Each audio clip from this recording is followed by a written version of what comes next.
ऐसा कुछ नहीं है। वो सरकार सुरक्षा के दृष्टि से जिले से बाहर जेलों में रखती है। उसी कड़ी में सरकार दूसरी जेल में शिफ्ट किया होगा। अब ऐसा कुछ है नहीं।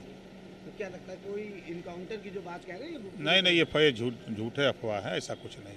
तो क्या लगता है क्यों इस तरह की अफवाहें आ रही ये हैं? नेता लोगों का अपना बयान है जनता में चर्चा में बने रहने के लिए, और कुछ है नहीं। इसके साथ ही गठबंधन जो है इंडिया का, उसमें लगातार दरारें मिलकर चुनाव लड़ना चाहते हैं। वहीं कांग्रेस के नेता को चुरकुट कहते हैं। दूसरी तरफ वो कह रहे हैं कि हमने सीटों के बंटवारे को लेकर के कई विवाद करे हुए। कमलनाथ कह रहे हैं कि अखिलेश की बात बाद में करिएगा। देखिए, ये नेता लोग हैं भैया, नेता नगरी है, और गठबंधन लोग करते हैं। ये गठबंधन चलने वाला नहीं है, सच तो यही है। उसका कारण है न चलने का कि अलग अलग विचारों के लोग इकट्ठा हुए हैं, और सब लोग परेशान हैं। सबको सीटों की बड़ी ख्वाहिश है कि हम सब सीटें हम ही लड़ें। इससे यही वजह है कि लोग आपस में लड़ रहे हैं। कांग्रेस के जो अध्यक्ष हैं मल्लिकार्जुन खड़गे, उन्होंने कहा है कि माहौल हमारे पक्ष में, हम 5 राज्यों में जीतेंगे, और वो यानी कि भारतीय जनता पार्टी या एनडीए गठबंधन 0 पर रहेगा। यही स्थिति है, हम हर प्रयास कर रहे हैं और वो भी प्रयास कर रहे हैं। मुझे ये हास्यास्पद लगता है कि पीएम मध्य प्रदेश गए और कहा मोदी को बोल दिया। देखिए, हर नेता चुनाव लड़ाने वाला कहता मैं जीतता हूँ। जनता मालिक होती है और जनता वोट देती है, और जब रिजल्ट आता है तब सब लोग अपनी अपनी हार मान लेते हैं। जीतने वाला जीत जाता है, हारने वाला हार के अपने घर चला जाता है, जीतने वाला जीत के सरकार चलाता है। इसी के साथ अरविंद केजरीवाल ने भी ये बात कही कि 2024 में बीजेपी को सत्ता से हटाना देश में सबसे बड़ी देशभक्ति है। उन्हें 2014 से 19 में ऐतिहासिक बहुमत मिला था। अगर वो चाहते तो देश में ज़बरदस्त प्रगति कर सकते थे, लेकिन असफल है। देखिए, अब लपटे तो हैं, वो भी तो विपक्षी एकता में हैं, तो रोक कौन रहा है? कोई रोक तो रहा नहीं है। ये लोग परेशान खाली हैं।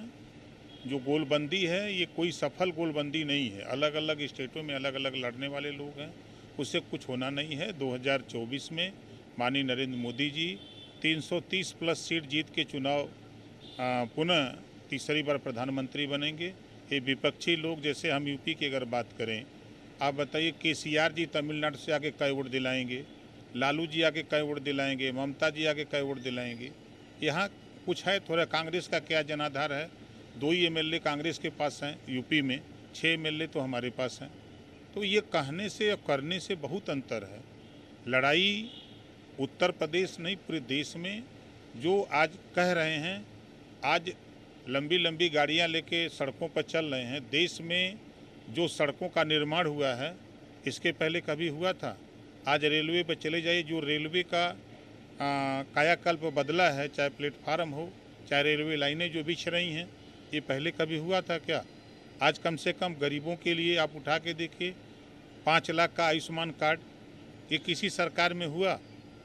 किसान सम्मान निधि सीधे खाते में जा रहा है। जिस बात को स्वर्गीय राजीव गांधी जी कहा करते थे कि मैं 100 रुपया भेजता हूँ दिल्ली से तो 15 रुपया धरातल पे जाता है, आज तो सीधे 100 रुपया खाते में जा रहा है ना। किसान सम्मान निधि खाते से खाते सीधे किसान के यहाँ। तो कहाँ भ्रष्टाचार खत्म?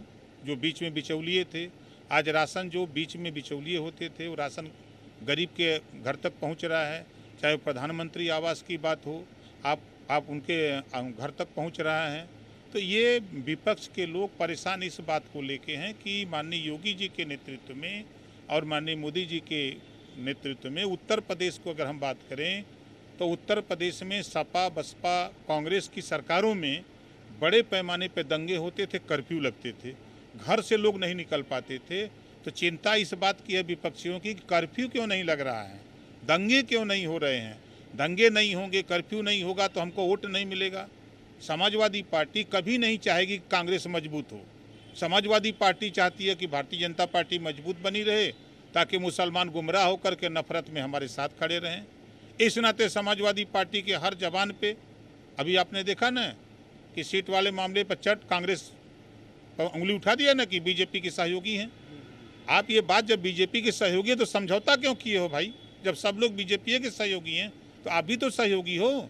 89 में माननीय मुलायम सिंह यादव जी मुख्यमंत्री बने तो भारतीय जनता पार्टी के सहयोग से बने थे, भूल गए का? ये कौन पार्टी है जो भारतीय जनता पार्टी का सहयोग नहीं लिया? चाहे ममता जी रेल मंत्री बनी, चाहे नीतीश जी बने रेल मंत्री, चाहे उद्धव ठाकरे जी सरकार में थे, ये कौन बचा हुआ है? ये सिर्फ नेता लोग हैं भैया। ये नेता लोग क्या बोलते हैं, क्या करते हैं, वही लोग जानते हैं। ठीक है।